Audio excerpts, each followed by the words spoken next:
নমস্কার বন্ধুরা, শঙ্করী কিচেনে সকলকে স্বাগত। আজ শেয়ার করব দই খিচুড়ি, চটজলদি একটা ব্রেকফাস্টের রেসিপি। এই রেসিপিটা গরমকালে খুবই ভালো লাগবে, বানাতে খুব বেশি সময় লাগবে না। আজকে যে খিচুড়িটা করব তার জন্য আমি একদম নর্মাল আতপ চাল নিয়েছি হাফ কাপ। এর সাথে আমি যেটা ব্যবহার করব হচ্ছে মুগ ডাল, হাফ কাপের থেকে সামান্য কম নিয়েছি। চাল আর ডাল খুব ভালো করে ধুয়ে নেব। আমি যে খিচুড়িটা করেছি এতে মোটামুটি 2 থেকে 3 জন খেতে পারবে ব্রেকফাস্টের জন্য। এবার প্রেশার কুকারে সবার আগে আমি চাল আর ডালটা দিয়ে দিয়েছি। 1 কাপ জল দিয়ে সবার আগে প্রেশার কুকারে আমি 4টে সিটি দিয়ে নেব।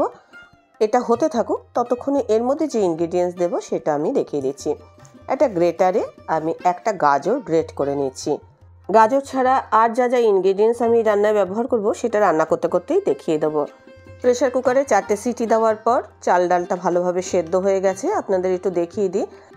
এখন একদমই জল নেই, একদম দেখুন ড্রাই ড্রাই মনে হচ্ছে। খিচুড়িটা পাতলা করার জন্য আমি এখানে 1 কাপ দুধ ব্যবহার করেছি। কেউ চাইলে এর বদলে জল ব্যবহার করতে পারেন, তবে আমি কিন্তু এটা দুধ দিয়ে করেছি, তাতে টেস্টটা খুব ভালো হবে। এখন আমি গাজরটা দিয়ে দিলাম। এখন আমি গ্যাসের ফ্লেমটা অন করে দিয়েছি, আর এর মধ্যে আমি কিছু পরিমাণ কড়াইশুঁটি দিয়েছি। স্বাদ মতো নুন দিয়ে দিলাম। গাজর কড়াইশুঁটি সেদ্ধ হওয়া পর্যন্ত আমি অপেক্ষা করব। হাই ফ্লেমে এখন এটা ফুটিয়ে নেব। এই খিচুড়িটা কিন্তু খুবই টেস্টি হয়। আমরা সাধারণত যে খিচুড়িটা খাই তার থেকে এর টেস্টটা কিন্তু একটু আলাদা হবে। দেখুন, সব সময় তো একই ধরনের খাবার খেতে আমাদের ভালো লাগে না, একটু ঘুরিয়ে ফিরিয়ে খাবার খেলে টেস্টের একটু পরিবর্তন হয়। গাজর আর কড়াইশুঁটিটা সেদ্ধ হয়ে যাওয়ার পর গ্যাসের ফ্লেমটা আমি অফ করে দেবো। এটাকে একটু টেম্পারেচারটা কমিয়ে নেব। আজকে যেহেতু আমি দই খিচুড়ি তৈরি করছি, তাই এর মধ্যে আমি হাফ কাপ টক দই ব্যবহার করেছি। ভালো করে মিশিয়ে নিচ্ছি। এই সময় গ্যাসের ফ্লেমটা অফ করা রয়েছে। এখন আপনার মনে হতে পারে দুধ আর দই দুটোই তো আমি এর মধ্যে ব্যবহার করেছি। দুধটা দেওয়ার পর এটা ঠান্ডা করে তারপরেই কিন্তু দইটা অ্যাড করেছি। এবার আমি একটা ফোড়ন দেব। আমি একটা পাত্রে 2 চা চামচ ঘি দিয়ে নিলাম। 2টো শুকনো লঙ্কা ফোড়ন দিলাম। গ্যাসের ফ্লেমটা এখন আমি অফ করে দিয়েছি, না হলে ফোড়ন সব পুড়ে যাবে। এর মধ্যে দিয়ে দিলাম 1 চিমটি মেথি, যার গন্ধটা খুব সুন্দর লাগবে।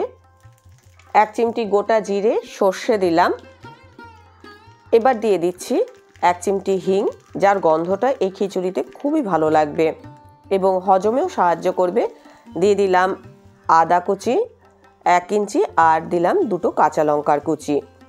এবার দিচ্ছি কারি পাতা। এখন আবার গ্যাসের ফ্লেমটা অন করে দিয়েছি। কম আঁচে এটা নাড়াচাড়া করে নিচ্ছি। এই সময় কম আঁচেই করতে হবে, নাহলে এগুলো সব পুড়ে যাবে। ফোড়নটা রেডি, খিচুড়ির মধ্যে দিয়ে দিলাম আর ভালো করে মিশিয়ে নিচ্ছি।